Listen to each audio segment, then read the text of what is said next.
আসসালামু আলাইকুম, কেমন আছেন সবাই? নতুন আরও একটি ভিডিওতে সবাইকে স্বাগতম। আজকে আমি কথা বলবো আপনারা কিভাবে খুব সহজেই কানাডায় পড়তে যেতে পারেন এবং পড়াশোনা শেষে কি কি ফ্যাসিলিটিস পেতে পারেন আলোচনা করব এ টু জেড। সো ভিডিওটা একদম স্কিপ করবেন না, সম্পূর্ণ দেখতে থাকুন। আর আপনি যদি আমার চ্যানেলে নতুন হয়ে থাকেন তাহলে এখনই সাবস্ক্রাইব করে বেল আইকনটি বাজিয়ে দিন, কারণ আমি সবসময় এমন ইনফরমেটিভ ভিডিও করতে থাকি। সো চলুন ভিডিওটি শুরু করা যাক। কানাডাকে বলা হয় উচ্চশিক্ষার স্বর্গরাজ্য। বর্তমানে কানাডায় প্রায় 500,000-এর কাছাকাছি ছাত্রছাত্রী পড়াশোনা করছে। কানাডা সরকারের পরিকল্পনা অনুযায়ী 2022 সাল নাগাদ 4,50,000 বিদেশি ছাত্রছাত্রীর উচ্চশিক্ষা দেওয়ার ব্যাপারে টার্গেট করা হয়েছিল। তার মধ্যে 2016 সালেই সেই লক্ষ্যমাত্রায় পৌঁছে যায় দেশটি। এমনকি 20% অতিরিক্ত শিক্ষার্থী ভর্তি হয়ে যায় 2017 সালের মধ্যেই।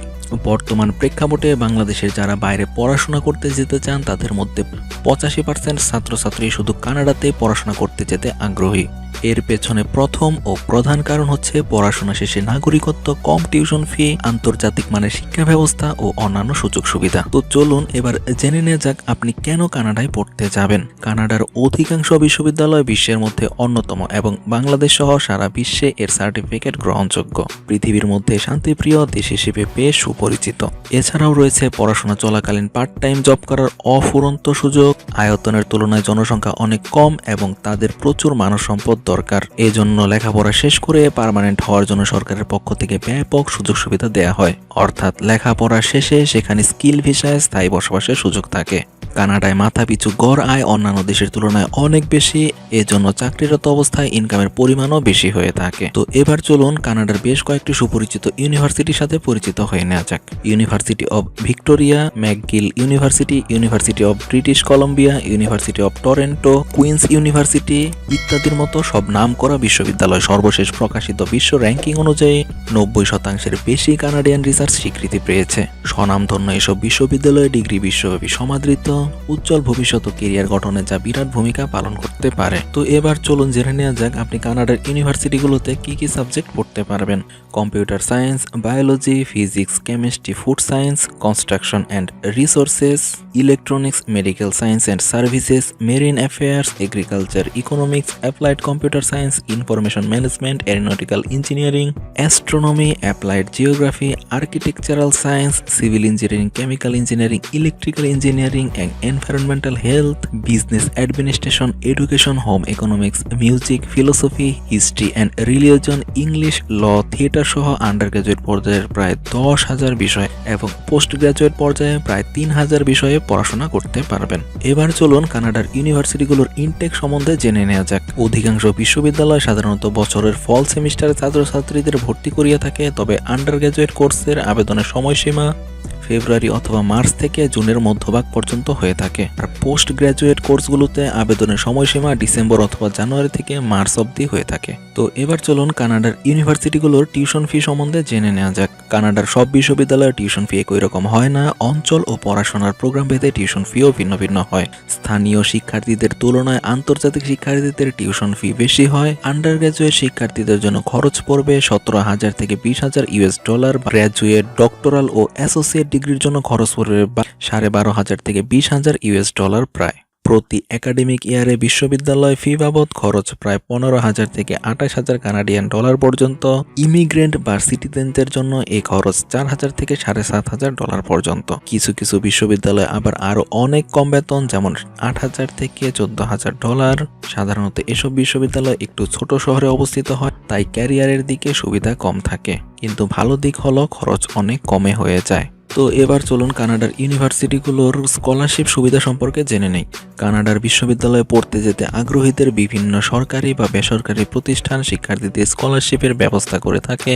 শিক্ষার্থীর একাডেমিক রেজাল্টের উপর ভিত্তি করে বৃত্তি দেওয়া হয়ে থাকে। তবে যারা শুরু থেকেই বৃত্তি নিয়ে যেতে চান তাদের ক্ষেত্রে টোফেল, আইএলটিএস, জিআরই, জিমেট প্রভৃতি স্কোর ভালো থাকতে হবে। আন্তর্জাতিক শিক্ষার্থীদের জন্য কানাডা সরকার আন্তর্জাতিক স্কলারশিপ প্রোগ্রাম নামে একটি বৃত্তি দেয়। এছাড়া Canada millennium scholarship foundation, Ontario graduate বৃত্তি প্রোগ্রাম সহ নানা ধরনের বৃত্তির প্রোগ্রাম চালু আছে। তো এবার চলুন জেনে নেওয়া যাক কানাডার ইউনিভার্সিটিগুলোতে পড়ার জন্য আপনার কি ধরনের যোগ্যতা থাকা লাগবে। কানাডায় স্টুডেন্ট ভিসায় আবেদন করার জন্য বেশ কিছু যোগ্যতা থাকতে হয়। এর মধ্যে অন্যতম হচ্ছে শিক্ষার্থীকে অবশ্যই কানাডার একটি শিক্ষা প্রতিষ্ঠানে ভর্তি হতে হবে এবং উক্ত শিক্ষা প্রতিষ্ঠানের অনুমতিপত্র লাগবে। প্রমাণ করতে হবে যে পড়াশোনার জন্য পর্যাপ্ত টাকা রয়েছে, যেমন টিউশন ফি। আপনার এবং আপনার পরিবারের যে কোনো সদস্য আপনার সাথে কানাডায় আসে তার জন্য জীবনযাত্রার ব্যয় খরচ ইত্যাদি। কোনো অপরাধমূলক রেকর্ড থাকলে হবে না এবং একটি পুলিশ প্রশংসাপত্র লাগবে। স্বাস্থ্য ও চিকিৎসা পরীক্ষা নিতে হবে যদি এটা তারা চায়। প্রমাণ করতে হবে যে আপনার স্টাডি শেষ হওয়ার পর আপনি দেশে ফেরত আসবেন। তো এবার চলুন জেনে নেওয়া যাক কানাডার ইউনিভার্সিটিগুলোতে পড়াশোনা করার জন্য আপনার কি কি ধরনের ডকুমেন্টস থাকা লাগবে। আপনি যদি পড়তে যেতে চান ব্যাচেলর প্রোগ্রামের জন্য, তাহলে আপনার লাগবে উচ্চ মাধ্যমিক সনদ, আইএলটিএস স্কোর ন্যূনতম 5.5, কলেজের 2জন শিক্ষকের কাছ থেকে 2টি recommendation letter, state of purpose অর্থাৎ আপনি কেন পড়তে যেতে যাচ্ছেন, এবং সর্বশেষ লাগবে আপনার সিভি। আপনি যদি মাস্টার্স ডিগ্রির জন্য পড়াশোনা করতে যেতে চান তাহলে লাগবে আপনার কাজের অভিজ্ঞতার সনদ যদি আপনার থেকে থাকে। দেন লাগবে আপনার ব্যাচেলর ডিগ্রির সনদ, যেটা অবশ্যই আপনার থিসিস সহ থাকতে হবে। দেন লাগবে আপনার গবেষণাপত্র যদি আপনার থেকে থাকে। দেন লাগবে আপনার উচ্চ মাধ্যমিকের সনদ, আপনার মাধ্যমিকের সনদ, আপনার আইএলটিএস স্কোর কমপক্ষে হতে হবে 6.5। দেন লাগবে আপনার recommendation letter, state of purpose এবং সর্বশেষ লাগবে আপনার সিভি। আপনি যদি পড়তে যেতে চান পিএইচডি ডিগ্রির জন্য তাহলে লাগবে আপনার 2 বছরের কাজের অভিজ্ঞতা, মাস্টার্স ডিগ্রির সনদ যেটা অবশ্যই থিসিস সহ, এবং আপনার ব্যাচেলর ডিগ্রির সনদ যেটা অবশ্যই থিসিস সহ, গবেষণাপত্র যদি আপনার থেকে থাকে, উচ্চ মাধ্যমিকের সনদ, আইএলটিএস এর স্কোর যেটা অবশ্যই ন্যূনতম 6.5 হতে হবে। দেন আপনার লাগতে পারে জিআরইর স্কোর, তবে এটা সব বিশ্ববিদ্যালয়ের জন্য প্রযোজ্য নয়। যদি আপনার বিশ্ববিদ্যালয় চেয়ে থাকে তাহলে আপনি দিবেন। দেন লাগবে আপনার বিশ্ববিদ্যালয় থেকে রিকমেন্ডেশন লেটার, কর্মস্থল থেকে recommendation letter, state of purpose, then সর্বশেষ লাগবে আপনার সিভি। তো এবার চলুন একটি গুরুত্বপূর্ণ বিষয় রিকমেন্ডেশন লেটারটা কি সেটা সম্পর্কে জেনে নেওয়া যাক। অধিকাংশ ক্ষেত্রেই ভর্তির সিদ্ধান্ত নেওয়া হয় এই সব রিকমেন্ডেশন লেটার পড়েই। রিকমেন্ডেশন লেটার হলো আপনার একাডেমিক এবং গবেষণা করার যোগ্যতা মূল্যায়ন সম্পর্কিত একটি পত্র, যা সাধারণত আপনার কাজের সাথে পরিচিত প্রফেসর দিতে পারেন। এজন্য ইউনিভার্সিটিগুলোর নিজস্ব ফর্ম রয়েছে, তার সাথে প্রফেসরদের লেটার হেডে আলাদা করে একটি চিঠি পাঠানো ভালো। সাধারণত 2 থেকে 3টি লেটার দরকার হয়। ভালো রিকমেন্ডেশন লেটার না হলে ভর্তির সম্ভাবনা নেই বললেই চলে। তো এবার চলুন আর একটি গুরুত্বপূর্ণ বিষয় স্টেট অফ পারপাস সম্পর্কে জেনে নেওয়া যাক। অনেক সময় অ্যাপ্লিকেশন প্যাকেজে স্টেট অফ ইন্টারেস্ট বা প্ল্যান অফ স্টাডি লিখতে হয়। এটি আন্ডার গ্রাজুয়েট পর্যায়ে তেমন গুরুত্বপূর্ণ না হলেও মাস্টার্স এবং পিএইচডি লেভেলের জন্য খুবই দরকারি। আপনি মাস্টার্স অ্যাপ্লিকেন্ট হলে তা দেখতে চায় আপনার রিসার্চ ইন্টারেস্ট কোন দিকে। তো এবার চলুন শিক্ষার্থীদের লিভিং কস্ট সম্পর্কে জেনে নেওয়া যাক। কানাডায় 10টি প্রদেশ রয়েছে। দক্ষিণাঞ্চলীয় প্রদেশগুলোতে সাধারণত উত্তরের প্রদেশগুলোর তুলনায় মাসিক খরচ কিছুটা বেশি। অতিরিক্ত ঠান্ডার কারণে দক্ষিণাঞ্চলীয় প্রদেশগুলোতে লোক সমাগম উত্তরাঞ্চলের থেকে কিছুটা বেশি। এজন্য যেসব প্রদেশের প্রাদেশিক রাজধানী সহ অন্যান্য দক্ষিণ তীরবর্তী শহরগুলোর বেশ বড় এবং ব্যবসার প্রাণ কেন্দ্র।